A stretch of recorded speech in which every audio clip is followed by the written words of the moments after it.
The SAVE plan was created during the Biden-Harris administration and offered to borrowers August of 2023. And what happened June of 2024 is the courts blocked the SAVE plan from being available to borrowers. And so the government response was to place anyone who was on the SAVE plan into no required payment and no interest. And that continued until August 1st of 2025. As of August 1st of 2025, interest has started accruing and payments are, for most people, still not required. If that's you and you're watching this, that means that you have a $0 required minimum payment. If you have a balance that is probably going to get paid off on any federal income-driven plan based off of how much you make relative to what you owe, and there's a good chance that that's true if what you owe is less than what you make in a year, then this is an opportunity to take payments that you would have been making towards these loans and just direct them towards, if you have multiple loans, the highest interest rate debt. But I'm going to back up and just start with the SAVE plan. It stands for Saving on a Valuable Education. The calculation was 10% of discretionary income. Discretionary income was the most generous definition of it. It said discretionary income is your adjusted gross income, that's line 11 of Form 1040, minus 225% of the federal poverty guideline for your family size, right? So we can look that up and we can look over here to see 225%. Let's use this number for a family size of 1. So 35 to 1250. And let's pretend that our borrower has an income, an AGI of this. So there's their discretionary income on SAVE. And then that would be multiplied by the 10% to get your annual payment, and then divide by 12 to get your monthly payment. So that's a pretty, at this income compared to what it would have been on IBR. IBR was the plan that a lot of borrowers were on before. And I have a separate YouTube video for that, but real quick, 150% is the number, 23,475. The percentage for that plan for a lot of borrowers who were placed onto SAVE and maybe were on repay as well was 15% instead of 10%. So this times 15% would be your annual payment to compare, and then divide by 12, which is quite a bit different than SAVE. So when the Biden-Harris administration came out with this plan, this was the future comparison. There's another feature of the SAVE plan, which said any interest that is not covered by your payment is subsidized 100%. That's pretty cool because, the plan that it replaced, the repay plan said 50%. So half of whatever's left over is paid for by the Department of Ed. Going back to the SAVE plan, let's pretend that this person's balance was the balance of a lot of folks I talked to through grad loan advice.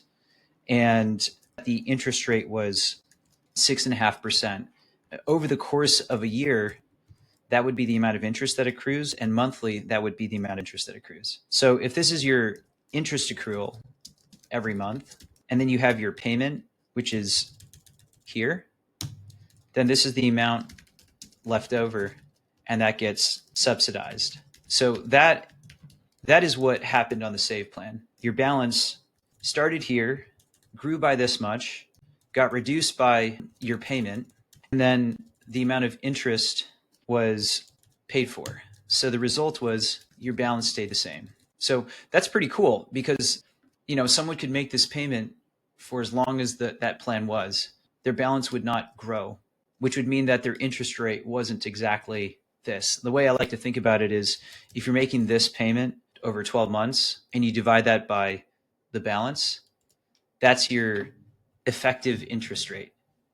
So you on paper, you have a 6.5% loan, but what you actually paid, because the balance didn't grow, was a partial interest payment. And so because of this subsidy, you have this effective interest. That's pretty low. That's a lot lower than today's interest rates for private loans or mortgages, et cetera.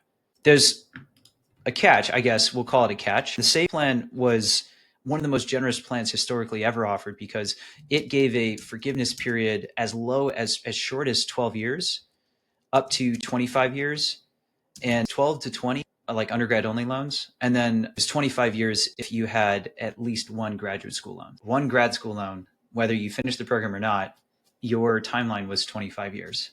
Let's use 25 years, that's 300 months times this payment. Now that's not real, because what would happen is every year, like every income-driven repayment plan, the monthly payment that's calculated is recertified by you, the borrower, and they'll recalculate your payment for the subsequent 12-month cycle. So this isn't how it works. We'll call this dirty math. There would be your potential payments along the way, and then you have this balance taxed. I don't know what your tax rate would be, but at that income level, let's say it was something like 25%, this would be total payments. Now, what's interesting about that is total payments are less than the beginning balance. So, like, who gives loans like that? Private lenders don't do that. They always solve for you to pay back what you owed plus interest. And in this case, it's payments along the way plus a potential tax bill at the end. And the tax rate, just for disclosure, I completely made that up, right? Like, I don't know what the tax rates are going to be in the future.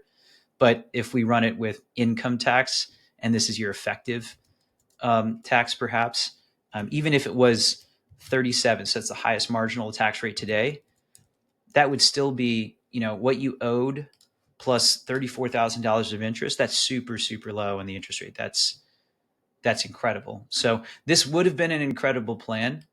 It's getting phased out, or we'll call it, from my point of view, it's gone. So it's about what you do between now and your next repayment plan.